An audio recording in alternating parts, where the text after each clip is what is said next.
Hadirin jemaah majelis zikir yang saya hormati, bahwa setiap kita pasti ingin hidupnya selamat, dan ketika dia selamat bukan hanya di dunia, tapi juga dia selamat sampai ke surganya Allah Subhanahu wa Ta'ala. Di dalam hadis sahih yang diriwayatkan oleh Al-Imam At-Tirmizi dari sahabat mulia Abdullah bin Salam, bahwa Nabi Shallallahu Alaihi Wasallam bersabda, beliau katakan ada 4 sikap atau ada 4 amalan yang akan membuat kita masuk ke dalam surga dengan selamat, atau ada 4 sikap yang jika kita lakukan dengan izin Allah tentunya akan mengantarkan kita masuk ke dalam surga dengan selamat. Apa di antara 4 sikap itu? Yang pertama kata Nabi, absus salam, tebarkan salam, tebarkan keselamatan, tebarkan kedamaian. Saudara,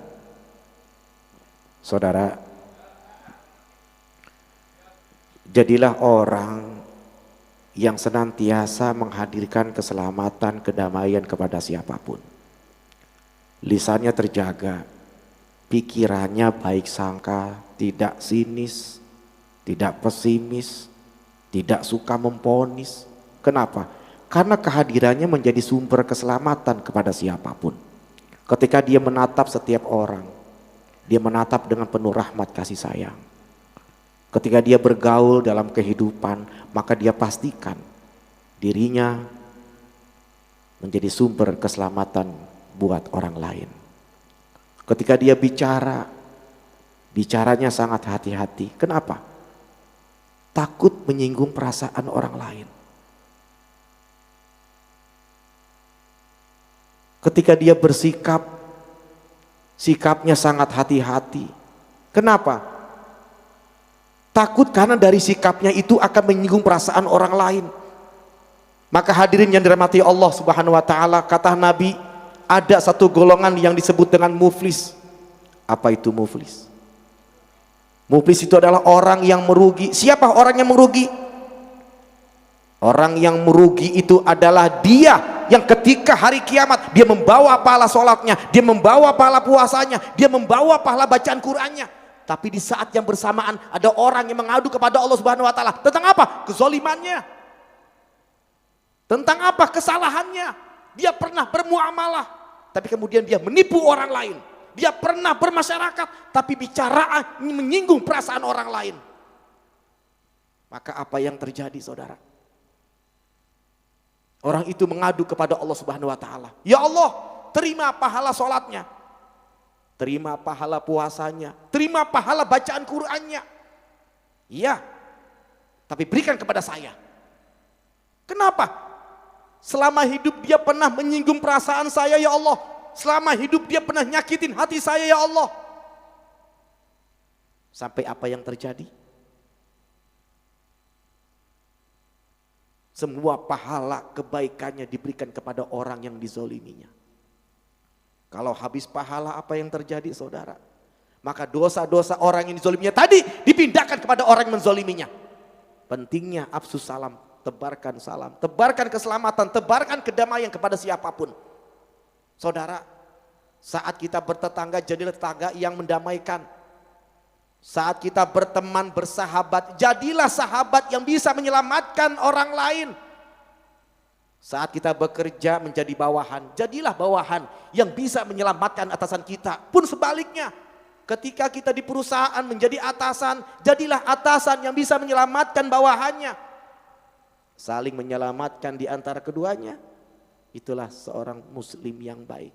Seorang muslim yang baik, keberadaannya menjadi sumber keselamatan buat orang lain. Maka Nabi Shallallahu Alaihi Wasallam memerintahkan kepada kita, jika kita ingin masuk surga dengan selamat, absus salam, tebarkan keselamatan, tebarkan kedamaian buat siapapun. Yang pertama. Yang kedua, kata Nabi, wa at'imut ta'am. Berilah makan. Saudara, pribadi yang gemar memberi, gemar berbagi, maka hidupnya akan dimuliakan Allah Subhanahu wa taala. Ternyata sedekah itu meringankan sakaratul maut. Ternyata sedekah itu melapangkan alam kubur. Sedekah itu menerangi cahaya kubur. Bahkan dijelaskan di dalam Al-Quran. Berapa banyak orang yang sudah meninggal, yang sudah mati, minta dikembalikan oleh Allah Subhanahu wa taala. Apa permintaannya? Fa asaddaqa wa aku minas solihin. Ya Allah, hidupkan aku walaupun cuma sebentar. Apa permintaannya? Aku akan menjadi orang yang solih ya Allah. Aku akan menjadi ahli sodakoh ya Allah. Maka orang yang ahli sodakoh memberi makan kepada orang. Wallahu fi aunil abdi maka nal abdu fi auni akhihi. Allah akan menolong hambanya. Allah menolong hambanya selama hambanya mau menolong orang lain, menolong saudaranya. Maka ada filosofi bagus. Filosofi bagus banget saudara. Apa filosofinya? Terima, kasih. Apa maknanya? Ternyata seberapa banyak yang apa yang kita ingin terima, tambah yang kita kasih. Ingin ditambah apa yang kita terima, tambah yang kita kasih. Ingin ditambah apa yang kita dapatkan, tambah yang kita kasih. Dan apa kata Nabi? Mana kosot sodakotun min mal. Tidak akan pernah berkurang. Harta yang kita sedekahkan. Justru semakin kita bersedekah, semakin tambahkan, tambahkan, dan tambahkan. Kenapa? Karena keutamaan sedekah yang kita hadirkan dalam kehidupan kita. Maka jika kita ingin masuk surga dengan selamat, berilah makan kepada setiap orang. Bahkan kalau kita kutip dalam surah Al-Ma'un, Allah Subhanahu wa taala memberikan peringatan kepada kita. Ara'aital ladzi yukazzibu biddin. Tahukah engkau siapa orang yang mendustakan agama itu? Fadzalikal ladzi yad'ul yatim wala yahuddu ala ta'amil miskin. Orang yang mendustakan agama itu adalah orang yang tidak peduli kepada anak yatim. Orang yang mendustakan agama itu adalah orang yang tidak memberi kepada fakir dan miskin. Maka mohon maaf hadirin, jika di antara kita ada fakir miskin, jika ada di sekeliling kita fakir miskin, jika ada di antara kita orang yang sulit, bantu mereka. Kenapa? Karena kalau kita bantu mereka, kita memberi kepada mereka, Allah Subhanahu wa taala muliakan hidup kita. Yang ketiga kata Nabi, wasilul arham, sambungkan silaturahmi. Saudara, jangan banyak menghabiskan waktu kita untuk bertengkar. Jangan banyak menghabiskan usia kita untuk bermusuhan.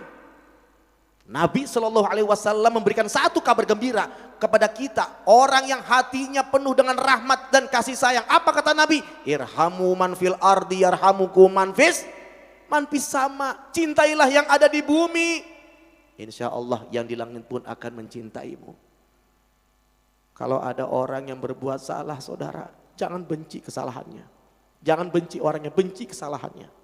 Kalau ada orang yang berbuat maksiat, benci maksiatnya, tapi jangan pernah benci orangnya. Kenapa? Kalau kita benci, tak ada kebencian. Kalau tidak ada kebencian di hati kita kepada orang itu, maka akan ada doa-doa yang kita panjatkan kepada orangnya. Kalau kita benci, bagaimana mungkin kita mendoakan orang tersebut? Tapi kalau tidak ada kebencian kepada orangnya, maka kita akan panjatkan doa-doa kebaikan untuk dirinya. Maka orang yang senantiasa menyambungkan silaturahmi, bahkan kemudian dia menebar kasih sayang, bahkan ketika disakiti pun, dia berani memaafkan, mau memaafkan, bisa memaafkan. Maka tolong catat ini. Siapa orang yang ingin bangunkan istana di surga, maka lakukan 3 hal ini. Yang pertama kata Rasulullah, siapa orang yang ingin dibangunkan istana di surga, falyafu amman zolamak. Maafkan orang yang menyakitimu. Yang kedua, wal yuti man haramak, berilah kepada orang yang tidak pernah memberi kepadamu. Kalau orang sering memberi mah udah biasa kita beri lagi. Ini kita nggak pernah diberi, kita beri kepada orang. Dan yang ketiga kata Nabi apa? Wal yasil man qata'ak. Sambungkanlah tali silaturahmi kepada orang yang pernah memutuskan silaturahmi kepadamu. Maka mohon maaf hadirin, kalau malam hari ini di antara kita ada yang sedang bermusuhan. Kalau malam hari ini ada di antara kita yang sedang selek, nggak pernah ada omong-omongan, boro-boro ngomong, lihat juga ogah.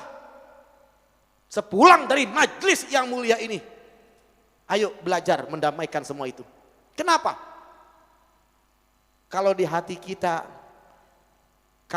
kita saudara, tidak ada dendam, selalu hati kita bersih, diisi dengan lapas-lapas Allah, berzikir kepada Allah, bersalawat ala Nabi Muhammad,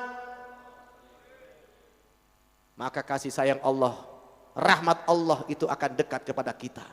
Inna rahmatallahi qaribun minal muhsinin. Sesungguhnya rahmat Allah, kasih sayang Allah itu dekat kepada orang yang senantiasa berbuat baik. Maka kalau kita ingin masuk surga dengan selamat, wasilul arham, sambungkan silaturahmi. Dan yang keempat, apa kata Nabi? Kalau kita ingin masuk surga dengan selamat, wasallu billail, salatlah di waktu malam. Ketika orang sedang tertidur, tadkhulul jannata bisalam, niscaya engkau akan masuk surga dengan selamat. Saudara, jika ada di antara kita yang sedang sulit, salat tahajud. Jika ada di antara kita yang sedang susah, salat tahajud. Jika ada di antara kita yang punya harapan, punya keinginan, salat tahajudlah. Kenapa? Karena salat tahajud itu salat yang akan menghantarkan kemuliaan kepada setiap orang. Surah Al-Isra ayat 79. Wa minal laili fatahajjat bihi nafilatan lak asa ayyab'asa rabbuka maqamam bukan Mahmudin, Mahmuda. Ini Mahmudin ceramah ini. Dalam surah Al-Isra Allah katakan wa minal laili, dan di waktu sebagian malam, fatahajjat bihi, maka bangunlah, dirikan sholat tahajud, nafilatan lak, niscaya Allah akan tambahkan untuk dirimu apa? Asa ayyab'asa rabbuka maqaman mahmuda. Allah akan mengangkat derajat orang-orang yang ahli tahajud tadi. Apa? Maqaman mahmuda, ke tempat yang paling mulia di sisi Allah Subhanahu wa ta'ala. Di sepertiga malam Allah turun tuh ke muka bumi. Kemudian Allah mengunjungi hamba-hambanya. Allah melihat mana hambaku yang ahli tahajud. Jika mereka banyak dosa, mereka minta ampun kepada Allah, maka Allah ampuni dosanya. Jika mereka ada kesusahan, kesulitan, mereka minta kepada Allah, ya Allah mudahkan di balik kesulitanku, maka Allah mudahkan kesulitannya. Maka jika kita punya harapan, punya keinginan, salat tahajudlah. Insya Allah, Allah akan lapangkan, Allah akan mudahkan setiap urusan kita, setiap hajat kita. Dan mudah-mudahan kita duduk di majlis yang mulia ini, dosa-dosa kita diampuni oleh Allah Subhanahu wa ta'ala. Niat hajat kita dengan kita duduk di majlis yang mulia ini mudah-mudahan diijabah oleh Allah Subhanahu wa ta'ala. Yang sakit mudah-mudahan Allah angkat penyakitnya, Allah berikan kesembuhan yang sempurna. Yang punya hajat, yang punya niat, mudah-mudahan Allah kabulkan, Allah ijabah daripada niat dan hajat. Amin ya rabbal alamin. 4 sikap, 4 amalan yang akan masuk surga dengan selamat. Yang pertama afsus salam, yang kedua berilah makan, wa at'imut ta'am, yang ketiga wasilul arham, sambungkan silaturahmi, dan yang keempat wasallu billail, salatlah di waktu malam tatkala mereka sedang tertidur, tadkhulul jannata bisalam. Insyaallah kita akan masuk surga dengan selamat. Ini saja sedikit yang dapat saya sampaikan, mudah-mudahan ada manfaatnya. Allahumma waffiq ila qamit thoriq. Wassalamualaikum warahmatullahi wabarakatuh.